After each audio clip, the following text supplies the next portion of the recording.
नमस्कार, आपके साथ मैं हूं सुमेरा खान। 1991 में ऐतिहासिक बजट पेश करते हुए पूर्व प्रधानमंत्री डॉक्टर मनमोहन सिंह ने अपने बजट भाषण में कहा था कि धरती की कोई भी ताकत उस विचार को रोक नहीं सकती है जिसका समय आ गया है। 32 साल बाद वित्त मंत्री निर्मला सीतारमण के पेश किए गए बजट में भी इसी तरह की झलक नजर आई। देश के रक्षा बजट में करीब 10% की बढ़ोतरी की गई है। खास बात यह है कि पिछले 7 साल के दौरान देश का रक्षा बजट लगातार बढ़ता रहा है। 2014 में देश का डिफेंस बजट 2,47,000 करोड़ रुपए था। 2015 में बढ़कर ये 3,41,000 करोड़ से ज्यादा हो गया। इसी तरह 2016 में 3,60,000, 2017 में 4,04,000 करोड़ और 2018 में 4,31,000 करोड़ था ये बजट। 2019 में 4,71,000 करोड़ तो 2020 में 4,78,000 करोड़ का डिफेंस बजट रहा।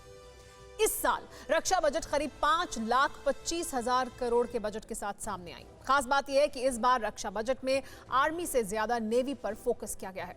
सवाल यह है कि इसकी सबसे बड़ी वजह क्या है?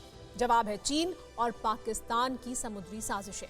दुनिया की सबसे बड़ी नेवी बन चुका चीन कैसे जमीन के बाद समुद्र निगल रहा है और क्यों बजट में आर्मी से ज्यादा नेवी के लिए आवंटन हुआ है? विस्तार के साथ इस सुपर एक्सक्लूसिव रिपोर्ट में देखिए।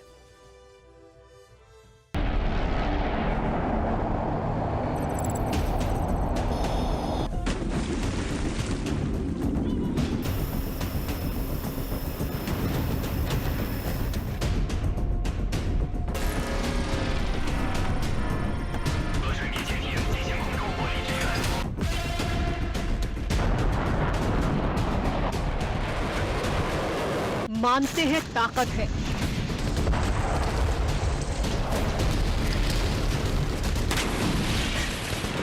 मानते हैं सबसे आधुनिक हथियारों से लैस है, मानते हैं कि सबसे आधुनिक फाइटर जेट है,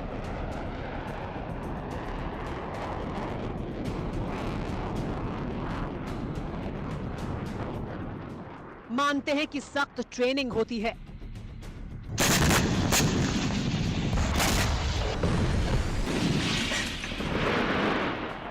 लेकिन बिल्कुल नहीं मानते कि जिनपिंग के शागिर्द जांबाज हैं, क्योंकि जानते हैं कि चीनियों की पीठ में खंजर घोंपने की आदत है।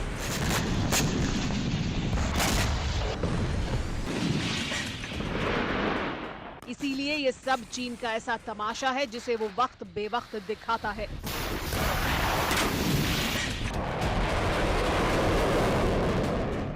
साउथ चाइना सी से लेकर जापान के किनारों तक, बोहाई की खाड़ी से टोंकिन की खाड़ी तक 14,000 किलोमीटर की समुद्री सरहद पर माओ के वारिसों की इसी तरह की कलंदरी साल भर चलती रहती है।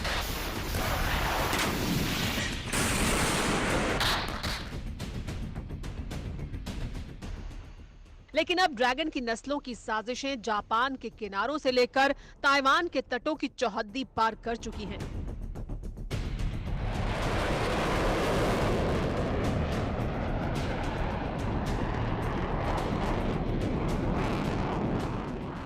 इसीलिए इस बार देश के डिफेंस बजट में चीन और पाकिस्तान की समुद्री साजिशों को नेस्तनाबूद करने का पूरा हिसाब कैलकुलेट कर लिया गया है।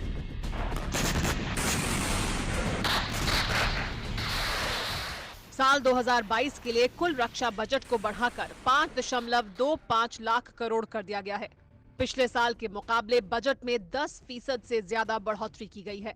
डिफेंस बजट में 1.52 लाख करोड़ सेना को आधुनिक बनाने के लिए दिए गए हैं। रक्षा बजट में भारतीय सेना से ज्यादा भारतीय नौसेना के लिए बजट रखा गया है।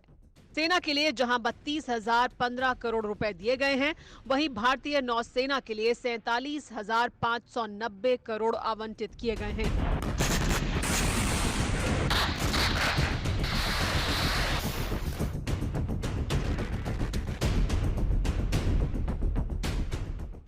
रक्षा बजट में नेवी के लिए पिछले साल के मुकाबले 47% ज्यादा बजट आवंटित किया गया है।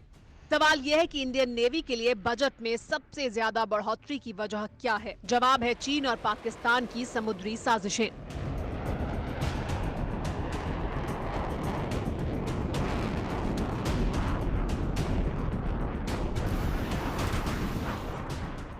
रणनीतिक लिहाज से हिंद महासागर में भारत को चीन पर अपर हैंड हासिल है, लेकिन चीन अपनी आक्रामकता से इस अपर हैंड को लगातार चुनौती दे रहा है। 2008 के बाद से ही हिंद महासागर में चीन अपनी आक्रामकता को बढ़ा रहा है, अपने कब्जे को बढ़ा रहा है और इसी के तहत उसने कई जगह पर लाल झंडे फहरा दिए हैं।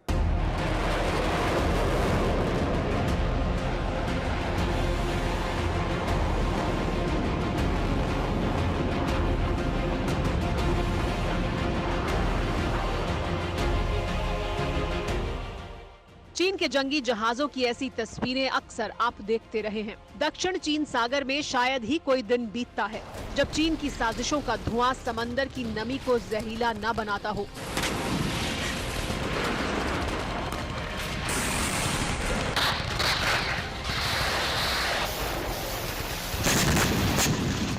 लेकिन अब चीन की साजिशों का सिरा साउथ चाइना सी से आगे हिंद महासागर की तरफ बढ़ता जा रहा है।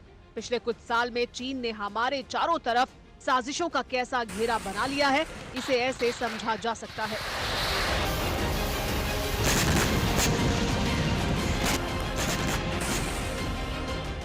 म्यांमार में चीन क्याओ काप्यू पोर्ट को तैयार कर रहा है, वहीं बांग्लादेश में सबमरीन बेस तैयार कर रहा है। श्रीलंका का हम्बनटोटा बंदरगाह चीन के कब्जे में जा चुका है, तो मालदीव में माओ के वारिस आर्टिफिशियल द्वीपों को मिट्टी से भरकर अपना बेस बना रहे हैं। हमारे देश की सरहद से इन द्वीपों की दूरी सिर्फ 600 किलोमीटर है। पाकिस्तान का ग्वादर पोर्ट पहले से ही चीन के कब्जे में है।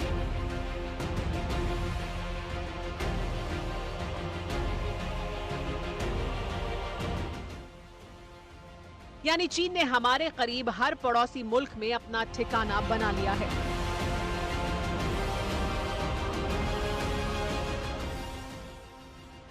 इसीलिए इंडियन नेवी का पूरा फोकस हिंद महासागर पर है।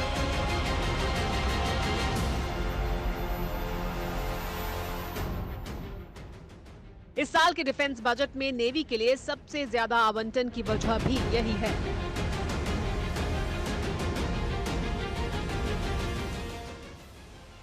नेवी 6 पारंपरिक पनडुब्बियां तैयार कर सकती है। एक और स्वदेशी एयरक्राफ्ट कैरियर का भी निर्माण होगा।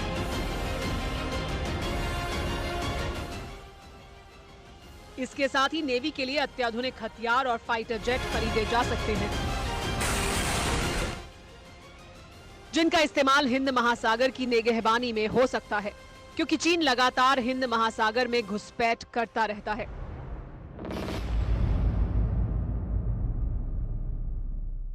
पिछले कुछ सालों के दौरान चीन दुनिया के एक छोर से दूसरे कोने तक अपने पैर पसार चुका है। अंग्रेजों की तरह अपनी दौलत के दम पर चीन ने दुनिया के आधे से ज्यादा देशों पर अपना शिकंजा कस लिया है और ये हमारे देश के लिए एक बड़ी चुनौती है।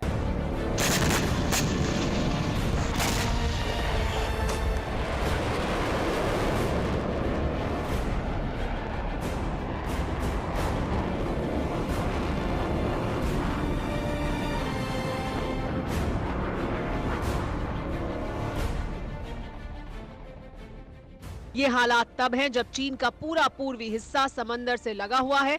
ईस्ट चाइना सी और साउथ चाइना सी जैसे समंदर के बड़े हिस्से पर चीन का कब्जा है।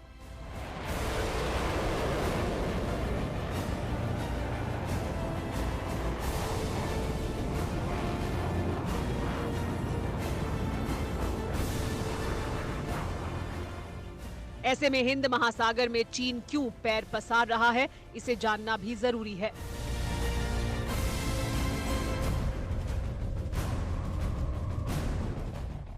चीन का पूरा तेल इंपोर्ट खाड़ी देशों से होता है। खाड़ी देशों से तेल और सामान लादकर चीन की शिपमेंट हमारी सरहद के करीब हिंद महासागर से गुजरते हुए मलक्का स्ट्रेट पहुंचती है। करीब 2.5 किलोमीटर चौड़ा मलक्का स्ट्रेट इंडोनेशिया और मलेशिया के बीच पड़ता है। ये रूट दुनिया के एनर्जी सप्लाई का तकरीबन 2/3 हिस्सा लाता ले जाता है। यहाँ से हर साल 1 लाख शिप गुजरते हैं, यानी हर 5 मिनट में एक शिप। इसमें सबसे ज्यादा जहाज चीन के हैं।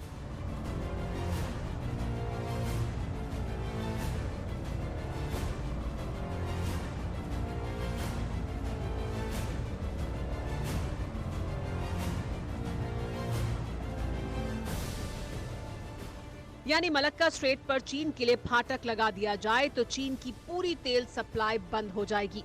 इसीलिए चीन चाहता है कि ऐसी नौबत आने से पहले हिंद महासागर में अपने ठिकाने मजबूत कर लिए जाएं।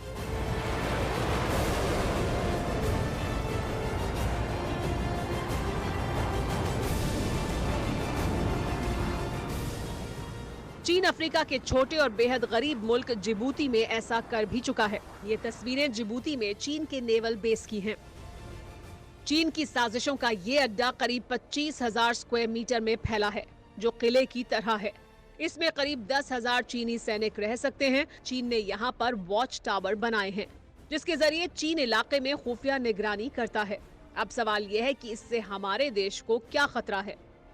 जिबूती से हमारी सरहद की दूरी 3,286 किलोमीटर है। वहीं गवादर पोर्ट करीब 2,800 किलोमीटर दूर है।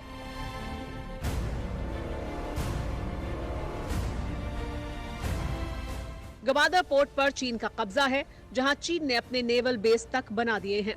इतना ही नहीं, पाकिस्तान को चीन अपने युद्धपोत भी दे रहा है। ग्वादर के बहाने चीन और पाकिस्तान अरब सागर को खंगालते रहते हैं, जिसकी साजिश की कहानी पाकिस्तानियों की जुबानी सुनिए।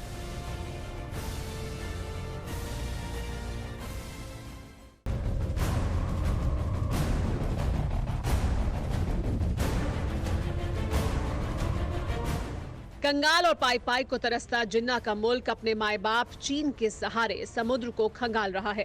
पाकिस्तान ने इसके लिए बाकायदा चीन की कंपनियों को पूरा इलाका तक सौंप दिया है।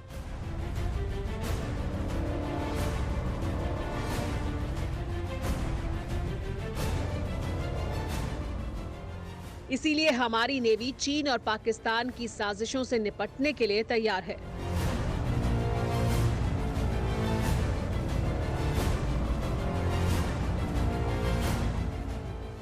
समंदर के सिकंदर हमारे जांबाजों की ताकत की वजह से ही हिंद महासागर में माओ के मुल्क की हर साजिश नाकाम होती रही है।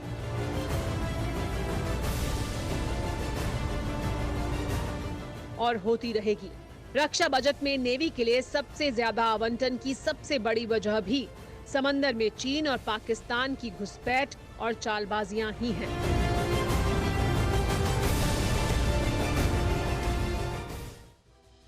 कोरोना धर्म नहीं देखता, जात नहीं देखता, अमीर गरीब ऊंच नीच नहीं देखता। कोरोना सिर्फ मौका देखता है, लेकिन आप उसे मौका मत दीजिए। बस इतना कीजिए, जब कभी दफ्तर से बाजार से घर लौटिए तो इतना ख्याल जरूर रखिए, कहीं आपके साथ कोरोना आपके घर तो नहीं जा रहा।